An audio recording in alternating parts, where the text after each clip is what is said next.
மிதுன ராசிக்காரர்களுக்கு 2026 மே மாதம் எத்தகைய ஒரு மாதமாக பலாபலன்கள் நிறைந்த ஒரு மாதமாக இருக்க போகுதுங்கிறது சயின்டிஃபிக் வேதிக் அஸ்ட்ராலஜி முறையில் எதையும் மிகைப்படுத்தாமல் உள்ளது உள்ளவாறு பரிகாரங்கள் அது மாதிரி மூடநம்பிக்கையில் போகாமல் நாம் தெளிவாக பார்க்க போகிறோம்.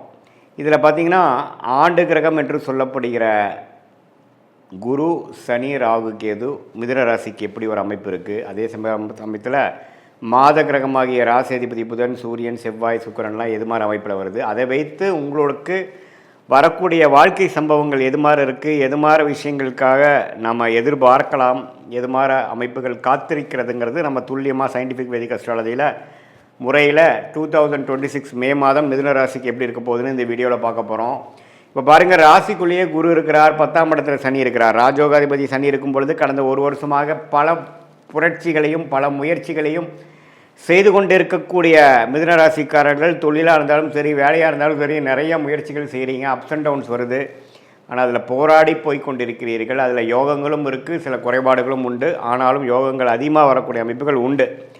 அதே சமயத்தில் ராகு 9ஆம் இடத்திலும் கேது 3ஆம் இடத்திலும் இருந்து ஒரு மாதிரியான பலனை கொடுத்து கொண்டிருக்கிறார். இதில் ராகு குருவின் பார்வை பெறுகிறாருங்கிறது ஒரு நல்ல விஷயம்.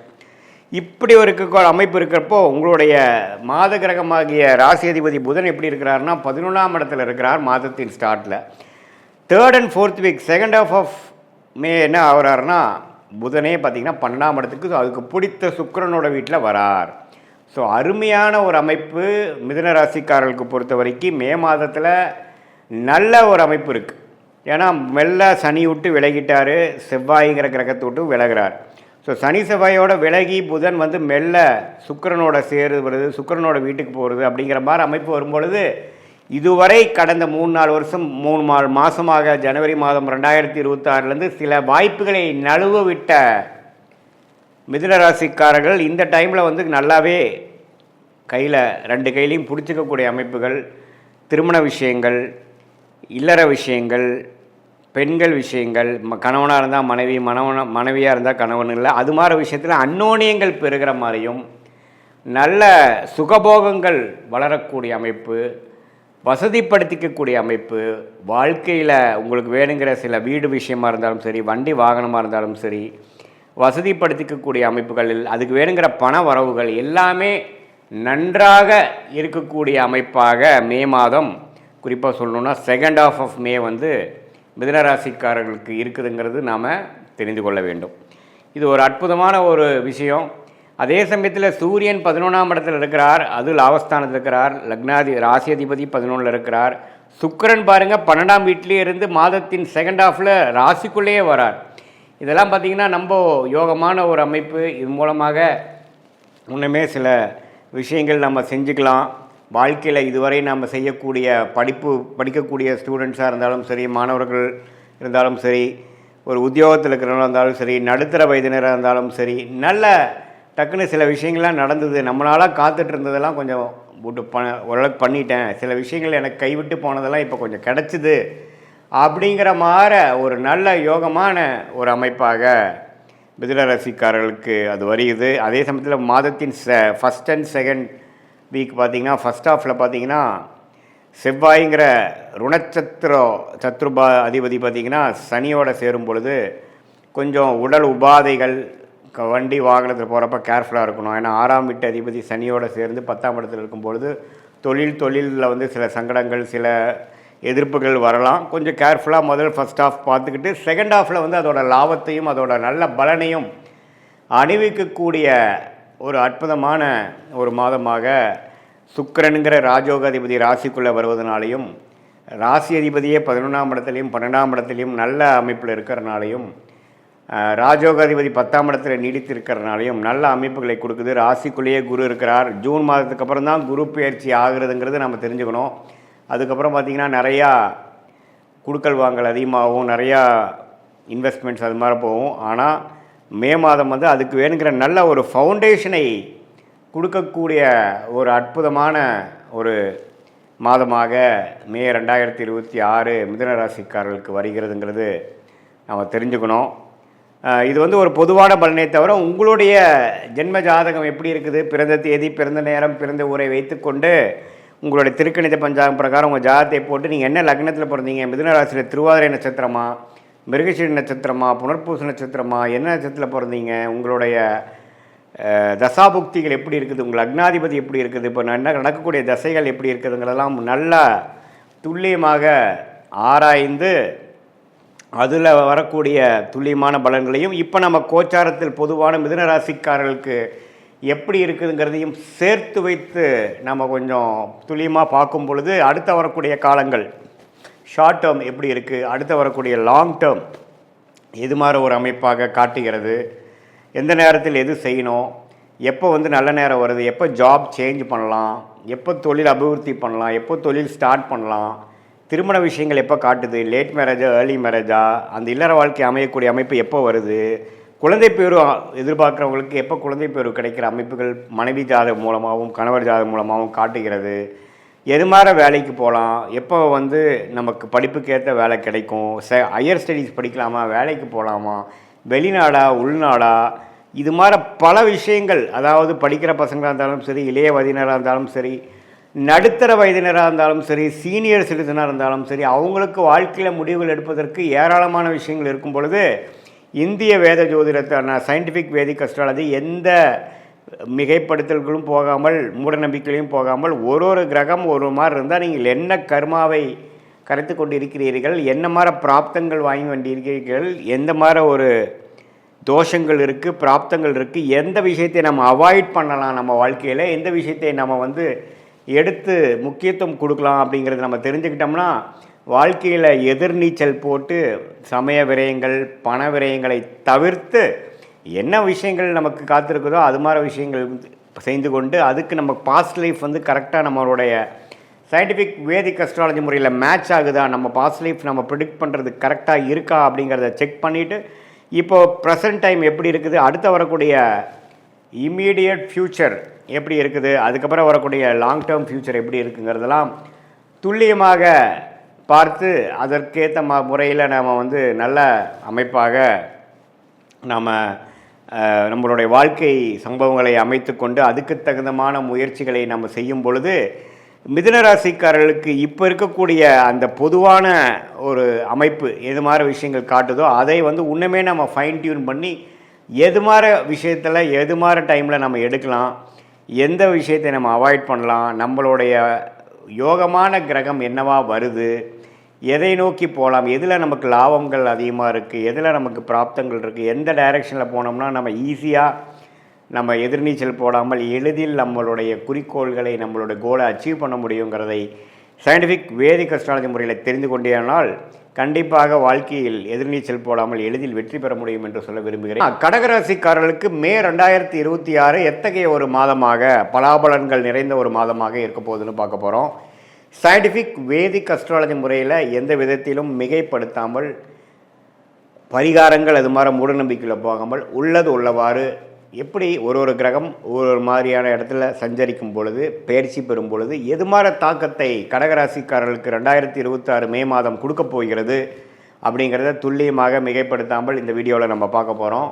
பாருங்கள், கடகராசிக்கு குரு 12ஆம் இடத்திலே நீடித்திருக்கிறார் மாதம் முழுவதும். அதே மாதிரி சனி 9ஆம் இடத்திலும், ராகு 8ஆம் இடத்திலும், கேது 2ஆம் இடத்திலும் நீடித்திருக்கிறார்கள். எந்த வித மாற்றங்களும் மே மாதம் இருக்க போகிறதில்லை. ஜூன் மாதத்துக்கு அப்புறம் ஆகிற குரு பயிற்சி தான் பார்த்திங்கன்னா கடகராசிக்கு ஒரு அற்புதமான ஒரு பயிற்சியாக ராசிக்குள்ளேயே வரார். அதை நம்ம அப்புறம் பார்ப்போம். பட் இந்த மே மாதம் பொறுத்த வரைக்கும் பார்த்திங்கன்னா 12ஆம் இடத்துல குரு இருந்தாலும் வரக்கூடிய ராசிக்குள்ளே வரக்கூடிய பயிற்சிக்கு வேணுங்கிற சில ஃபவுண்டேஷன் விஷயங்களை செய்வாருங்கிறத நம்ம மறந்துடக்கூடாது. ஸோ அடுத்த ஒரு கட்ட நடவடிக்கை நல்ல முன்னேற்றம் அது மாதிரி சில விஷயத்துக்கு வேணுங்கிற அடிப்படையான சில விஷயத்தை கொடுக்கக்கூடிய ஒரு அற்புதமான மாதமாக கடகராசிக்காரர்களுக்கு 2026 மே மாதம் வருகிறது.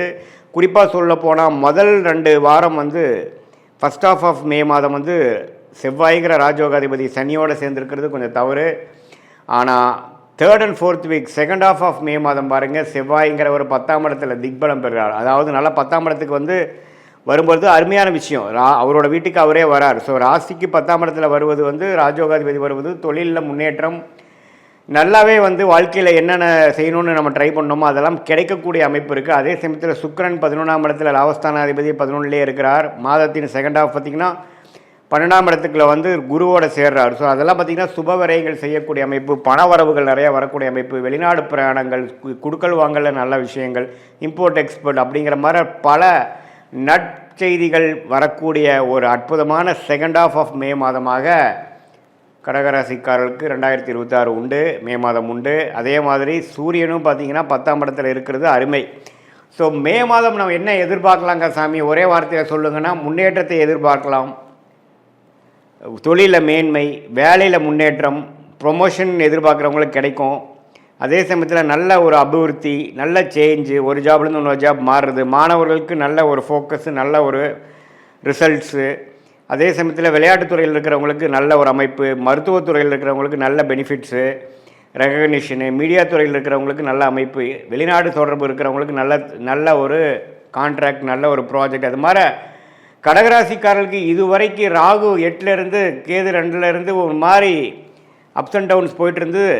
குறிப்பாக ஃபஸ்ட் ஹாஃபுமே பார்த்திங்கன்னா ராஜோகாதிபதி செவ்வாய் 9ஆம் இடத்துலேருந்து அப்பா விஷயங்கள், பூர்வீக விஷயத்தில் சில பாதிப்புகளை கொடுத்துட்டு இருந்தது. மே 2nd வீக்கிலிருந்து பார்த்திங்கன்னா நல்ல மாற்றங்களை கொடுத்து அடுத்த வரக்கூடிய குரு பயிற்சிக்கு ஒரு அற்புதமான ஃபவுண்டேஷன் பிளாட்ஃபார்மை கொடுக்கக்கூடிய ஒரு மாதமாக மே 2026 வருகிறதுங்கிறது நம்ம தெரிஞ்சுக்கணும். இது வந்து எல்லா டைம்லேயும் பார்த்திங்கன்னா குரு 12லேருந்து விரயங்களை கொடுக்குற மாதிரி இருந்தாலும் அது நல்ல விரயமாக, சுப விரயமாக அல்லது அசுப விரயமானு பார்க்கும் பொழுது இது மாதிரி கிரக அமைப்பு வரும் பொழுது நல்ல ஒரு விஷயத்துக்காக டக்குன்னு ஒரு இன்வெஸ்ட்மெண்ட் பண்ணி அது மூலமாக பெனிஃபிட்ஸ் பெறக்கூடிய ஒரு அற்புதமான ஒரு காலகட்டமாக கடகராசிக்காரர்களுக்கு வருது. அதனால் கொஞ்சம் இதெல்லாம் கொஞ்சம் பார்த்து யூஸ் பண்ணிக்கணும். குறிப்பாக வந்து செகண்ட் ஆஃப் ஆஃப் மே மாதம் நீங்கள் நல்ல அமைப்பு பண்ணிக்கணும். இது பொதுவான பலனை தவிர உங்களுடைய ஜென்ம ஜாதகத்தில் நீங்கள் வந்து பிறந்த தேதி, பிறந்த நேரம், பிறந்த உரை கொடுத்து திருக்கணித பஞ்சாங்கத்தில் நம்ம ஜாதகத்தை போட்டு உங்களுக்கு என்ன நட்சத்திரத்தில் நீங்கள் பிறந்தீங்க, ஆயில்ய நட்சத்திரமா, பூச நட்சத்திரமா, புனர்பூச நட்சத்திரமா, அதே சமயத்தில் அந்த லக்னம் எந்த லக்னத்தில் பிறந்தீங்க, லக்னாதிபதி எப்படி இருக்குது, அந்த லக்னத்துக்கு எந்த மாதிரி யோகமான தசைகள் போய்கொண்டு இருக்கிறது அப்படிங்கிறதெல்லாம் நம்ம பார்க்கும் பொழுது அது யோகமான திசையா, சுமாரான திசையா, இந்த கோச்சார் அமைப்பாகிய சனிப்பயிற்சி, குரு பயிற்சி இதெல்லாம் நம்ம இப்போ போயிட்டுருக்கு இல்லைங்களா, அதெல்லாம் சேர்த்து வைத்து பார்க்கும் பொழுது கடகராசிக்கு எத்தகைய ஒரு அமைப்பு வந்து அடுத்து வரக்கூடிய ஷார்ட் டேர்ம் எப்படி இருக்குது, அடுத்து வரக்கூடிய 6 மாதம், 8 மாதம், 10 மாதம் எப்படி இருக்குது, எது மாதிரி திசையில் நம்மளுடைய வாழ்க்கை திரும்புகிறது, எது மாதிரி சாய்ஸ் நம்ம எடுக்கலாம், வேலை வாய்ப்பா, தொழிலா. சில பேர்த்துக்கெலாம் பார்த்திங்கன்னா வேலைக்கு போகிறது தான் பெஸ்ட்டு, சில பேர்த்துக்கு பார்த்திங்கன்னா தொழில் பண்ணுறது தான் நேச்சுரலாக நல்லா வரும். ஸோ எது மாதிரி அமைப்புகள் அவங்க இருக்காங்க, எந்த பாவம் வந்து வலுத்திருக்கு, எந்த மாதிரி விஷயங்கள் வந்து இருக்குது, திருமணம் வந்து காதல் திருமணமா அல்லது அரேஞ்ச் மேரேஜா, எது மாதிரி டைமில் நடக்கும், லேட் மேரேஜில் நடக்கிற மாதிரி அமைப்பு இருக்கா அல்லது வந்து கொஞ்சம் ஏர்லியாகவே நடக்குமா. சில பேர்த்துக்குலாம் பார்த்திங்கன்னா வெளிநாடு அமைப்புகள் நிறையா இருக்குது, சில பேர்த்துக்கு பார்த்திங்கன்னா உள்நாட்டிலே ஜெயிக்கக்கூடிய அமைப்புகள் கண்டிப்பாக இருக்குது. ஸோ இதில் வந்து எது மாதிரி விஷயங்கள் அப்படிங்கிறத நீங்கள் பார்த்து அதுக்கு தகுந்த மாதிரி சயின்டிஃபிக் வேதிக் அஸ்ட்ராலஜி முறையில் நீங்கள் எது மாதிரி அமைப்பை கொடுக்குதுங்கிறத பார்த்து நீங்கள் முடிவெடுக்கிற மாதிரி இருந்ததுன்னா ஒரு அற்புதமான ஒரு முடிவுகள். தேவையற்ற நீங்கள் வந்து நமக்கு மனசில் என்ன தோணுதோ அதை செய்யாமல் நமக்கு எந்த விஷயங்கள் காத்து இருக்கிறது, நம்மளுடைய பிராப்தம் என்ன, நம்மளுடைய கர்மா என்ன அப்படிங்கிறத துல்லியமாக மிகைப்படுத்தாமல் இப்படி பண்ணால் பரிகாரம் பண்ணால் சரியாருங்கிற மாதிரி மூட நம்பிக்கைலாம் போகாமல் என்ன காட்டுதுங்கிறத மட்டும் நம்ம சயின்டிஃபிக்காக தெரிந்து கொண்டு அதுக்கு தகுந்த மாதிரி வாழ்க்கை முடிவுகளை வந்து நீங்கள் வந்து கரெக்டாக எடுத்து அதுக்கு தகுந்த மாதிரி நீங்கள் தேவையற்ற பண விரயங்கள், தேவையற்ற சமய விரயங்களை தவிர்த்து அதுக்கு தகுந்த மாதிரி துறைகளில் போய் அதுக்கு தகுந்த மாதிரி படிப்பை செய்து அந்த காலகட்டம் வருவது வரைக்கும் பொறுமையாக இருந்து செயல்படக்கூடிய கடகராசிக்காரர்கள் கண்டிப்பாக பணவரவில் வந்து எந்த விதத்திலையும் குறைவு இல்லாமல், அதே சமயத்தில் வந்த பணத்தை நான் இப்படி விட்டுட்டேங்க சார் அப்படிங்கிற மாதிரி இல்லாமல் எந்த நேரத்தில் எது வரும்பொழுது எது மாதிரி விஷயங்கள் செய்யலாம் அப்படிங்கிறதை நம்ம தெரிந்து கொண்டு, சம்டைம்ஸ் பார்த்திங்கன்னா ஒரு 2-3 வருஷம் ஒருமே நடக்காத மாதிரி இருக்கும். அந்த டைமில் நீங்கள் என்ன போட்டாலும் பார்த்திங்கன்னா பண விரயங்கள் தான் ஆகுமே ஒழிய பணம் வரவு வராது. ஸோ அந்த நேரத்துலலாம் கொஞ்சம் அடக்கி வச்சுட்டு சில நேரத்தில் நீங்கள் ரொம்ப வேகமாக போனீங்கன்னா நல்லா நடக்கும்.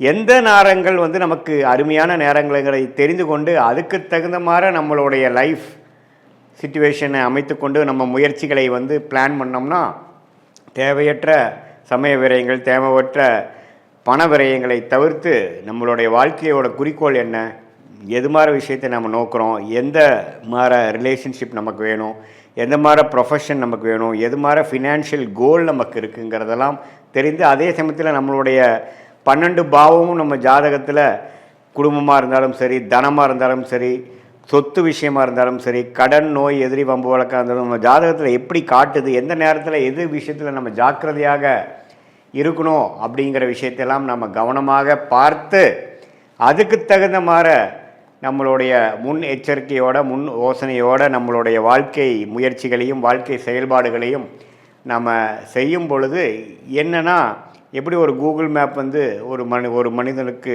ஒரு இடத்த விட்டு ஒரு இடம் போகும்பொழுது அது எப்படி வழிகாட்டுகிறதோ, எவ்வளோ கிலோமீட்டர் போகணும், எந்த இடத்துல திரும்பணும், எந்த மாதிரி இடத்துல டிராஃபிக் அதிகமாக இருக்குங்கிற மாதிரி விஷயங்களை தெரிந்து அதுக்கு தகுந்த மாதிரி நம்ம ட்ரிப்பை பிளான் பண்ணி நம்ம போகும் இடத்த போய் சேர்றோமோ, அதே மாதிரி இந்திய வேத ஜோதிட அடிப்படையான சயின்டிஃபிக் வேதிக் அஸ்ட்ராலஜி முறையில் பார்த்திங்கன்னா துல்லியமான ஒரு நம்மளோட கர்மா பாத் என்ன அப்படின்னு தெரிஞ்சிட்டோம்னா அதுக்கு தகுந்த மாதிரி நம்மளுடைய ஆக்டிவிட்டீஸை அலைன் பண்ணிட்டோம்னா கண்டிப்பாக தேவையற்ற விரயங்களும் தேவையற்ற மன சங்கடங்களை அவாய்ட் பண்ணி தவிர்த்து வாழ்க்கையில் எளிதில் வெற்றி பெற முடியும் என்று சொல்ல விரும்புகிறேன்.